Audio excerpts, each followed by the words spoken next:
I'm curious, what do you think? You mentioned the president, 70 days left in office. He's, instructed his administration to help with a very smooth transition for the future Trump administration. Right. But what would you think are his top priorities in these 70 days in office? It's going to go by very quickly, considering December, there's some major holidays. Right.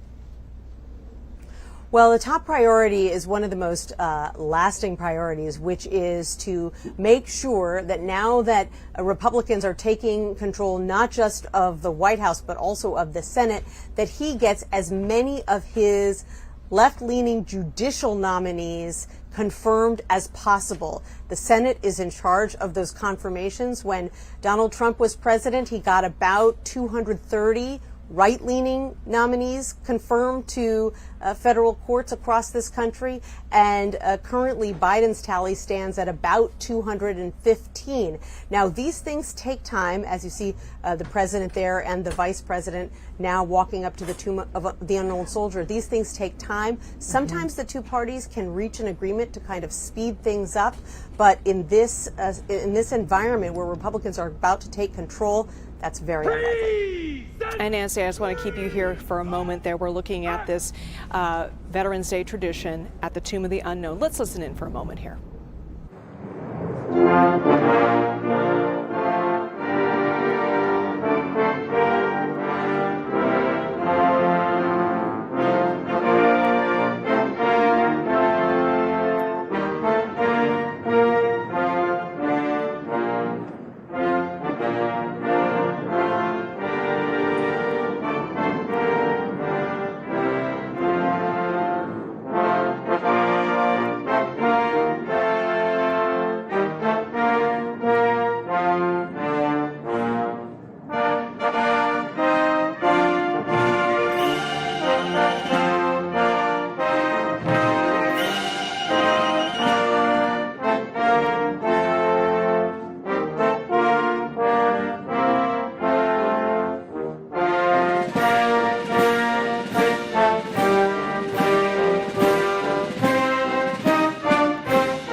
And if you're just joining us, that concludes the annual ceremony on every Veterans Day where the president lays a wreath at the tomb of the unknown soldier there at Arlington National Cemetery. One of the more emotional moments on this Veterans Day as the president and vice president honor those who sacrificed their lives for this country. Nancy Cordes, I want to bring you in once again. You know, you saw President Biden there. We also saw Vice President Kamala Harris. This isn't the first time that we have seen her since she gave that concession speech last week after the election there. Can you tell us what her priorities may be for the next 70 days that she's in office?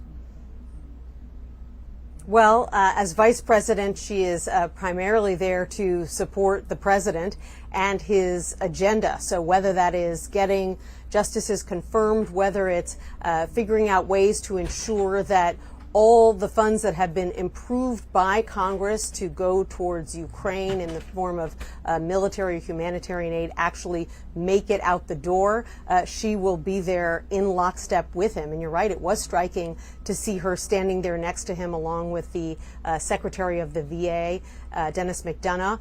And also, Liz, what really hit me while I was looking at them standing there is realizing that President Biden, who has been part of the public atmosphere here in Washington, D.C. for nearly half a century. This is probably one of the last times that we're going to see him in a setting like this in his public capacity, first as a senator, then as vice president, now as president of the United States. Surely we will see him here in Washington. He will always be part of the fabric here, but to see him there in his public capacity as president of the United States, laying that wreath, thinking about how many times he has done that in the past, and knowing that this might be one of the last before he hands over the reins to President-elect Trump on January 20th, 2025. That was a pretty striking moment. It was indeed. Nancy Cordes reporting live from the White House. Thanks so much for sticking around and, of course, for that reporting.